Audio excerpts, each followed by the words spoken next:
இப்போ நான் எங்கே இருக்கேன்னு பார்த்தீங்கன்னா நம்ம வீட்டில் தான் இருக்கேன். எந்த இடம்னு சொல்கிறேன். லொக்கேஷன் என்னோடய வீடு மாத்தூர் ஃபர்ஸ்ட் மெயின் ரோடில் சர்ச் எதிர்க்க திருப்போம். அதில் ஸ்ட்ரெயிட்டாக வந்தீங்கன்னா ரெட் கலர் பில்டிங் தான் எங்களுக்கு. ஏன் உங்களுக்கு நான் இதை சொல்கிறேன்னா எல்லாம் என்கிட்ட டவுட்ஸ் அதிகமாக கேட்குறீங்க, அதனால தான். இப்போ வந்து நம்ம டேப்லெட் தான் போட போகிறோம். ஏன்னா ரொம்ப டவுட்ஸ் கேட்குறீங்க. என்ன டவுட்னா என்கிட்ட வந்து கேட்கலாம்ல. இதை பாருங்கள், நான் இப்போ மண் தோண்டுறேன்.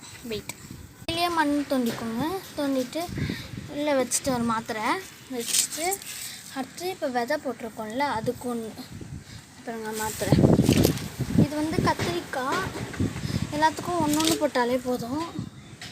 இந்த பாருங்க, ஓகேவா? அப்படியே லஞ்ச் வரைக்கும் போட்டோம். லஞ்ச் வரைக்கும் டேப்லெட்ஸ் போட்டாச்சு, தண்ணியும் ஊற்றியாச்சு. பார்த்தீங்கன்னா எல்லாமே கரெக்டாக இருக்குது. இதோட 15 நாள் கழித்து தான் நீங்கள் டேப்லெட்டே